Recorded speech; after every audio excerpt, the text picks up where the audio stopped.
Hi, welcome to Crash Course World History. I'm your host, Daniel Wieland, and today we'll be talking about... Oh wait, sorry, this isn't World History? Hi, welcome to Crash Course Physics. Hi, welcome to Crash Course Biology. Hi, welcome to Chili's. Da da da da da da da da da da da da da da.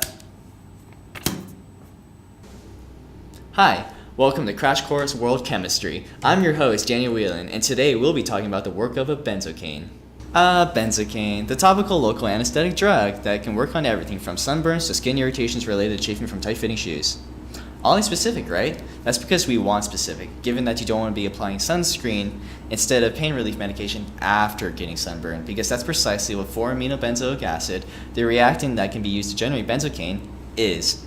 Like in all commercial applications, and especially in pharmacy, companies need to ensure that they can absolutely isolate their intended product from the byproducts and unreacted chemicals to ensure that the users don't inadvertently ingest poison instead of their daily antihistamine. Now, from previous labs, we know that benzocaine can be isolated via recrystallization, the process of using different solvent layers to directly dissolve and extract a specific product. Thus, the challenge we chose to tackle was somehow to develop a method to isolate benzocaine through pH extraction instead, a process that I can now say retrospectively was much more time-consuming, dangerous, and inefficient than the alternative. As I mentioned before, one of the reactants to make benzocaine, aka ethyl 4-amino-benzoate, is 4-amino-benzoic acid, which, as its name suggests, is a molecule that consists of a benzene ring, an amine group, and a carboxylic acid group.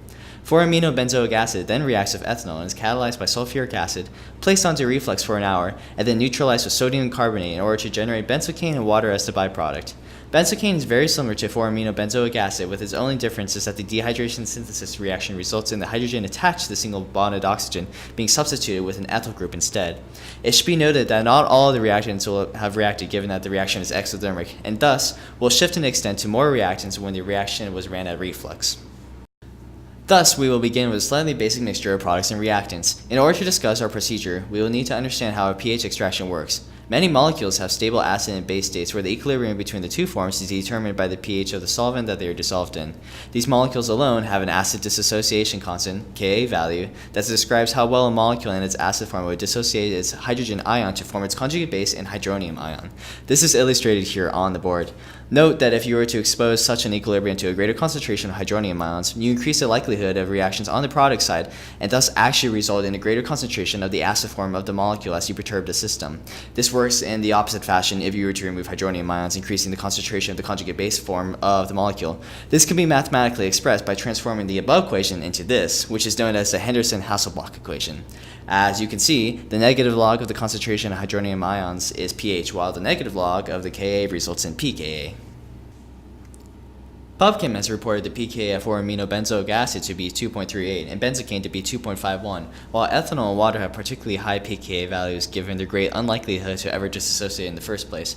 PubChem also does not report which form the molecule is in when it provides these values. It should be noted that benzocaine in its neutral state is the base, and thus its pKa value applies to its charged conjugate acid form.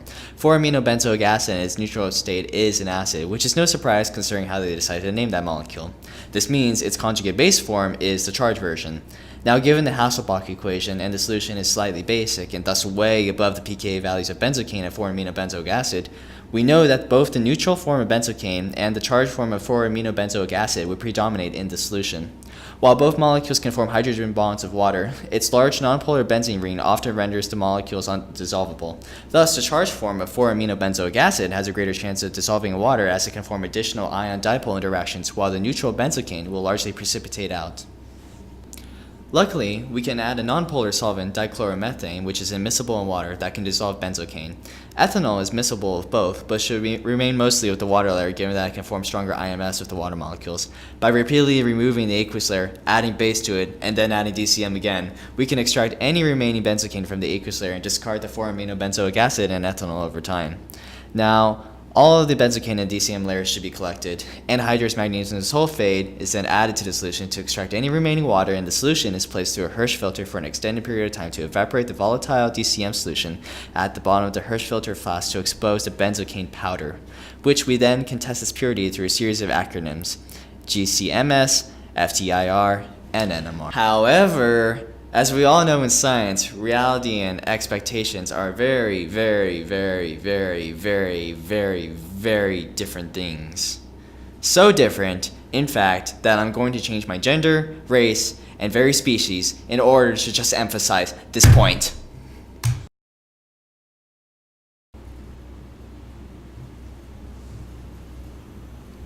Oh!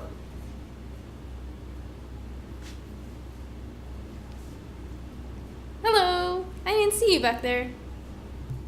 My name's Nizhonabah, the one-of-a-kind species of a sock puppet. We'll be talking about implementation. As Daniel said, reality smacked us in the face. You'll see what I mean in a minute. The reality is we did not produce any benzocaine, so your itchy foot will have to wait. The tragic reality about this is we lost our product during the synthesis, not during our workup. Ethanol has a boiling point of about 78.2 degrees Celsius. During our reflux, everything went smooth sailing for 40 minutes, as we were warned that reflux was likely to explode. Once we were 10 minutes in... Okay, at least we did 2 of them, just in case one of them messed up. Okay, never mind. We would have cried, but as all you honors chem students know, it's difficult to wipe your tears with goggles on.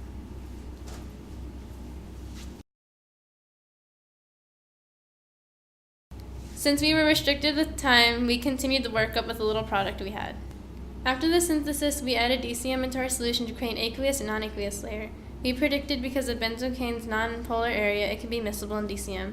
We also used sodium bicarbonate to reduce the pH. Because sodium bicarbonate is a weak base, the 4-aminobenzoic acid should be deprotonated, causing it to be more soluble in the aqueous layer due to the negative charge. This will allow us to isolate benzocaine. Yay! Our NMR confirms we did not produce the product benzocaine. We are also missing a methyl group.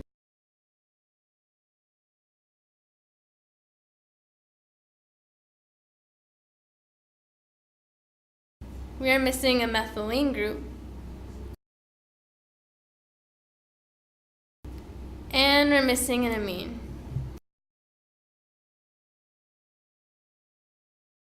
As you can see on the NMR, the benzene rings are missing.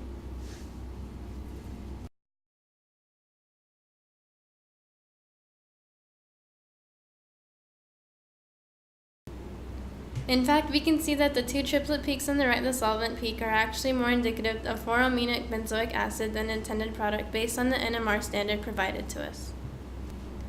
The GCMS also confirms we did not produce benzocaine. The purity of aminobenzoic acid was 11.37%, and the purity of benzocaine was 0.